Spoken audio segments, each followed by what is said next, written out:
All right, guys, I know I said that I might not be coming back to the AFX, airflow extreme case, or as I like to call it, my own personal Vortex. But when I was at CES, I came across some new information about fans, and Silverstone is helping me test a new theory with the AFX design. Let's see how it turns out. So I mentioned CES. While I was checking out Silverstone's showroom and getting to see their cool cases and all that fun stuff, I was talking to, the guy over there who is, I was actually, I sometimes don't know who's just pure marketing, but this guy seemed like he had engineering level experience. And we were talking about the fans, and I showed him the case that I had built. And he was like, hey, do you use something that has a more focused airflow design? And I was like, well, I didn't think it'd make a huge amount of difference. And he was saying, well, here's the problem.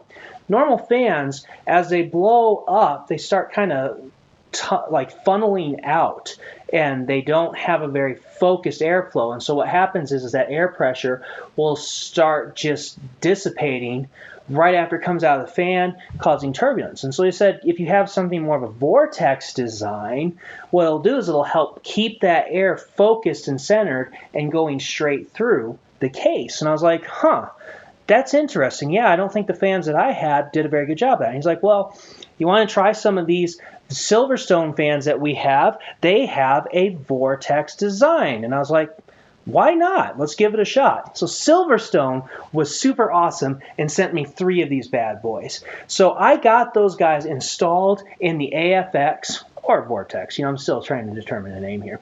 And I got to test them out. We're going to get to those results here in just a second. Let's talk about what a Vortex design is, and then we'll wrap those testing results up. So what makes a Vortex fan a Vortex fan? Well, the design is very simple. So if you can think of just a little bit of physics and how a fan blade works, the blade is usually, somewhat curved, right? And so as it's spinning, it's literally pushing air. That's just the entire concept of how a fan blade works. It just literally pushes air. But as anything that moves in a circle will do, if it's in the center getting started, it'll start trying to push the air not straight up, but out. And so with any traditional kind of case fan, they've usually got all the blades. The frame will kind of help, keep that air pushed in a little bit, but overall, the air is just going to kind of start spreading out like this.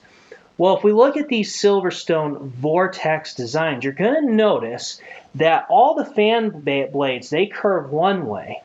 And on the back side of the frame, you're going to see all of these little, they're kind of like braces. Yes, I think that's the word I'm looking for. I mean, it's not the exact term, but basically these little braces that look like they're going from the center of the fan frame out to the edges. And you'll notice that those braces are curved in the opposite direction of the fan blade curve. So what's happening is as that air is trying to get pushed out, then the curve of those braces kind of pushes back against the airflow, so that as it's hitting that, it helps redirect the air in keeping it straight up. And that's really all a Vortex design is. Now, you're going to see some fan blades that can kind of do that by themselves to a certain degree, but a lot of your fans that really focus on static pressure and forced airflow, like these Vortex fans, even with other companies, they're going to have some kind of brace that's going across the back of the fan that's kind of helping redirect that airflow so that it doesn't just start dispersing outwards. Which, in the case of a case like mine, where I have 3 of these fans right next together, it should help push the airflow straight up. And then once we get to the top fans, does it really matter anymore if the air is dispersing out? No, because we're just exhaling hot air from the case. So there's the principles. Now let's see if it actually worked out like we hoped it would. Now remember, guys, when we went through this before, I mean, we pretty well concluded based off of just my first airflow testing was that after two 200 millimeter fans, there are some serious diminishing returns. I mean, putting all these crazy amounts of fans in this design was cool, and I had a lot of fun doing it, but I didn't see huge results. At the same token, I didn't expect these fans to give me any huge results either, and we didn't have huge results, but we had some fairly consistent results.